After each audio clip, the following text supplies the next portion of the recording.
Welcome to my vlog! Malunggay at isamahan natin ng homie. At ito naman kay Chuy Chuy, scrambled kayan. So, magkampad tayo guys, samahan nyo ako. Nakakamiss kasi yung kumain ka ng pag wala kang maisip na ulam. Alam mo yun, yung naranasan nyo ba yung magpakulo na lang kayo ng tubig para sa ating noodles. Tapos lalagyan natin ng malunggay. Di ba masarap rin yun dahil may sustansya, may gulay. Marami-rami din pala yung aking na-harvest sa aking paso na malunggay.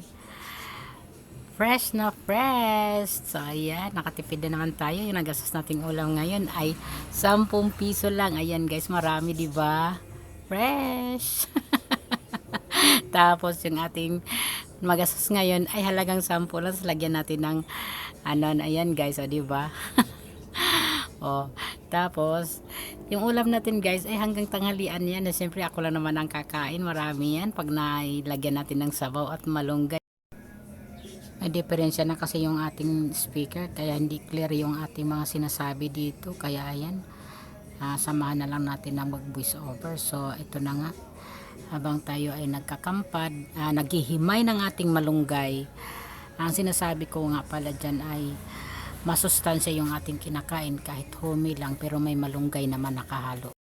Ang hirap ng mayroon tayong mga dapat iwasan natin kinakain kasi hindi natin nakakain lahat ang gusto natin kainin pero okay lang kasi para din naman sa aking kalusugan ito yung utos ng ating doktor kaya kailangan nating sundin para din tayo di rin ako ang nagsasuffer sa aking karamdaman dahil siyempre sarili ko ako ang nagdadala sa aking sarili kaya kung napapansin nyo madalas akong nagugulay dahil ito po yung gusto ng doktor na sana ay na sundin ko yung sinasabi niya para ay hindi naman masayang yung ating iniinom na medicine araw-araw.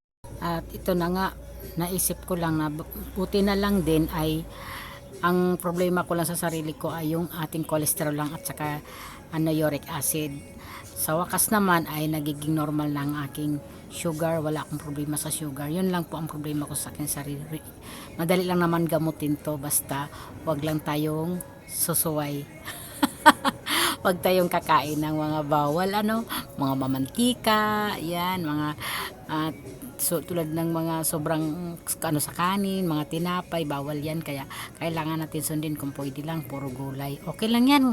Kayang-kaya ko naman kahit araw-araw ako magulay dahil siyempre masustansya naman. Wala masama magulay, kumain ng gulay kasi ang gulay talaga yan ang nakakatulong sa ating kalusugan. So ngayon hindi kasi ako nakapamalingki kung nakita nyo nag-homey ako. First time kong mag-homey ngayon mula nung nagagamot ako. Kasi ang naman kapag puro malunggay lang namang isasahog ko kaya naisip kong mag-homey. Mabuti na lang itong homey na ko na chicken ay wala siyang oil, seasoning lang kaya nagbawas ako ng timpla dyan sa seasoning, binawasan natin kasi sobrang dami, malasa naman siya. Yan, naglalagay na ako ng ating noodles para ay lumambot naman siya habang ako ay naghihimay ng ating malunggay na from the paso. Walang natin mamamalaya kahit sa paso lang guys ay nakaka-harvest din ako ng marami-rami din. O ayan fresh na fresh ang ating malunggay. Di ko na siya hinuhugasan dyan guys kasi malinis naman siya kasi nasa taas naman siya nabubuhay sa aking bubong kaya doon siya nakalagay yung aking malunggay malayo sa kalsada at lagi ko siyang dinidiligan, lagi kong binabantayan yung aking mga pananim ko dito sa bahay. Hindi na siya halos kumakain sa mga niluluto ko kasi magkaiba kami ng gusto kaya nayaan ko lang sila, total may pera naman sila kaya sarili ko talaga ang iniintindi ko, importante kasi ako ang kailangan na makakain ng gulay kaya nagluluto na lang ako sa sarili ko na pang sarili ko lang. Ayan, ninulutuin ko hanggang tanghalian naman yan, natiin ko lang kasi di ko naman mauubos yan dahil may sabaw, malunggay, so marami na siya, kailangan ko rin talagang magbawas ng kain kaya hindi ko siya uubusin. Siyempre yung kalahati na yon sapat na sa isang cup na kanin. So ayan, marami na matatapos na tayong maghimay ng ating malunggay, marami na siya, ilang din yan, palwa. Kaya sapat na yan sa atin ang isahog ang ating malunggay nakuha natin sa paso. ay ilagay natin sa ating noodles. So siyempre pulputin naman natin yung ating tanlad. So ayan guys, yung tanlad nating tanim no, nakakuha na rin ako. So ayan guys, libre naman siguro, mabango yun ang ating gulay dito, yung ang ating gulay na may noodles. Sarap na nito, fresh na fresh yung ating isasahog na tanlad at malunggay. So ayan, ang bango. So doon naman tayo sa ating sinalang na kaldero na pagpakulo tayo ng ating noodles. Ayun, nilagay na natin yung ating malunggay guys. Nilagay na natin yung tanlad. Yan, isunod na natin yung ating malunggay. Sarap, no? Hindi na natin hugasan guys, malinis naman yung ating malunggay. Yan. Ay, natira pa ng ilang dahon. So dito na rin ako magplato. Malinis naman tong ating platong ginamit na pinaglagyan ng malunggay.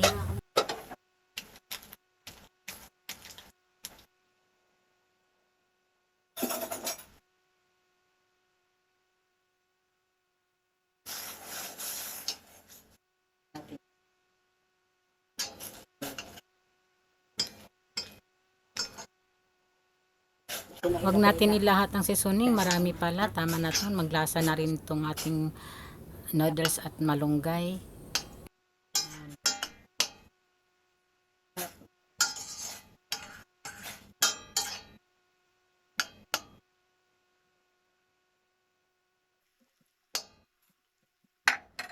Kunin natin yung itlog para kay Choy Choy.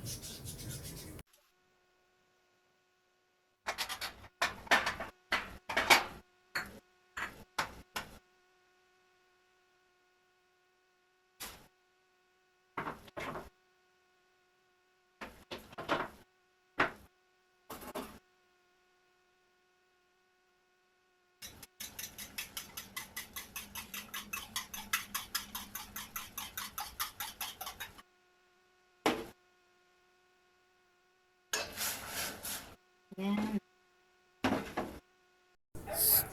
Magsandok na tayo ng kanin. Sarap.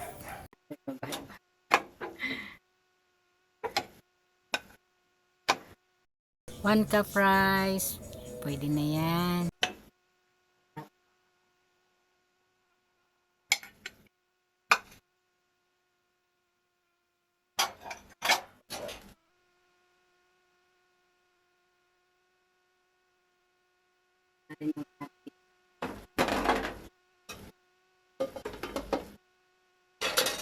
Lagyan na natin dito yung para malutuan natin sa ating.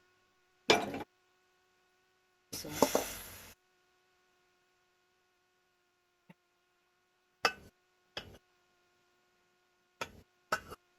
yan.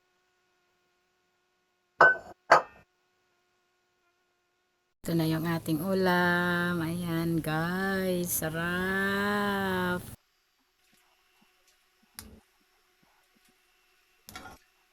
Ayan, pinaglutuan naman to ng aking anak ng itlog. Dito na rin tayo magluto ng ulam ni Choy Choy, scramble egg. So dito na rin tayo magluto ng itlog sa ating ulam ng ating Choy Choy. Ayan.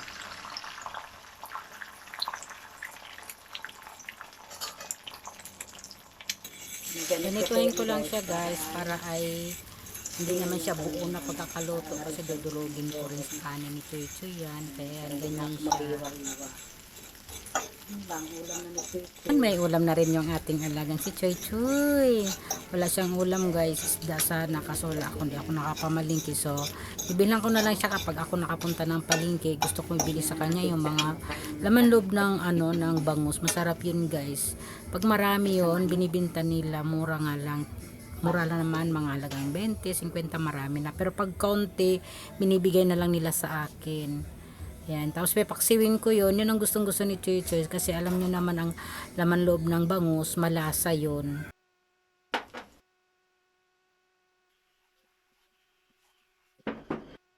Ay, magkasarap. Ayo.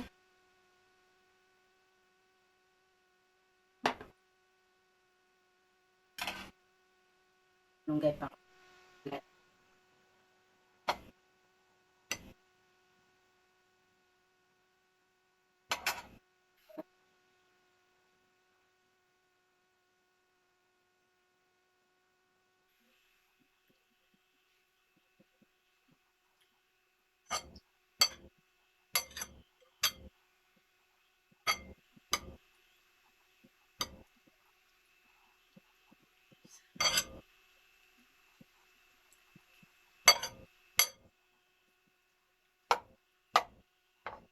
Sarap guys, homey.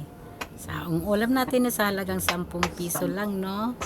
Oh, solve na tayo dyan. Tapos hahatiin ko yan guys. Yung kalahati niyan, ititira ko yan dahil para may ulam pa ako sa pananghalian. At may bagoong tayo guys. O, ayan o.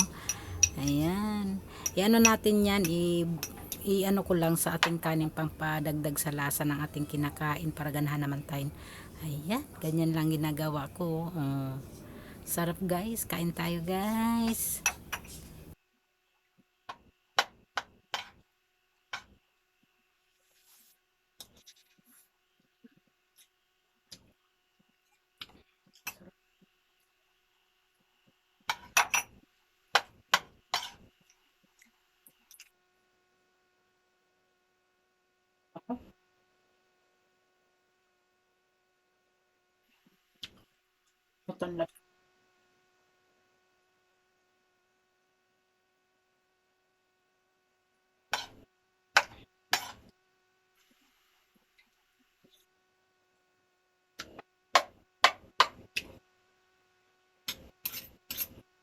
Kung ito maubos guys, kaya magtira ko.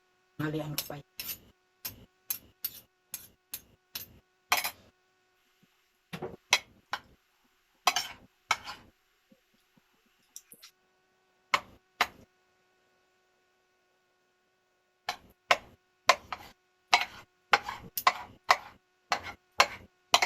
Ilang hapon. Lock na.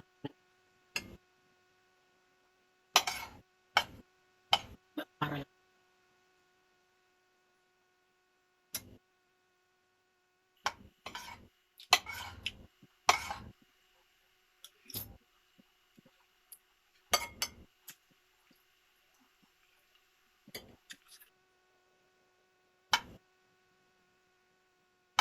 Pwede sa akin kasi wala siyang man.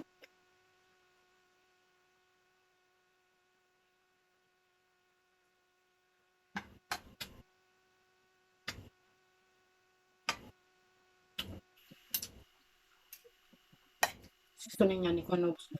Kasi malasa na.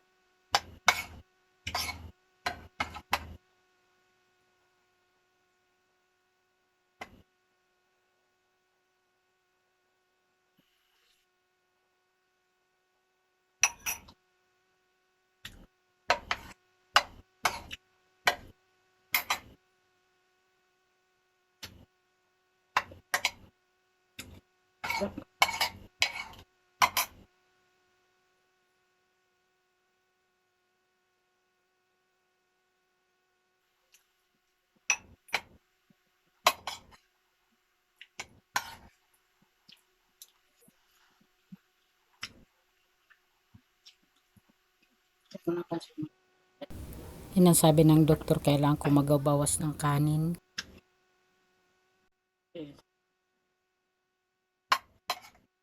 Sabi ng doktor ko, kailangan bawas. Mataas na.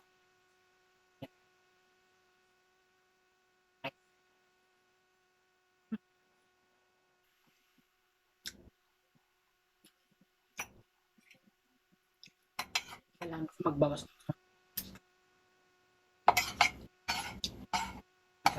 cholesterol. Acid.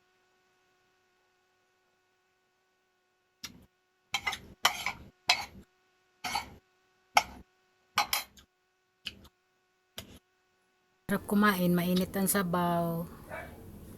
Ayan, binagan ko pa ng bagoong na lalong sumarap pa. Hala, sige, subo. Sarap. Sarap naman talaga kumain kapag may sabaw. Pero control lang sa kain kasi bawal tayo kumain ng sobra-sobra. Kaya may sobra tayong ulam. Para naman yan sa aking pananghalian. Masarap yan, may ulam na tayo sa tanghalian. Kailangan natin na pagkasyahin dahil ako lang naman ang kakain. Hindi naman pwedeng ubusin ko yan dahil ika nga sabi ng doktor, kailangan tama lang yung kakainin ko, hindi sobra kasi para ay makontrol yung ma-adjust ng gamot yung ating cholesterol at ating uric acid. Ayan, higop lang ng sabaw konti, bawas-bawas, ang sarap talaga guys. naman guys. Ayan. Kumain na. Dami ang ulam. Humiwi. Right. Thank you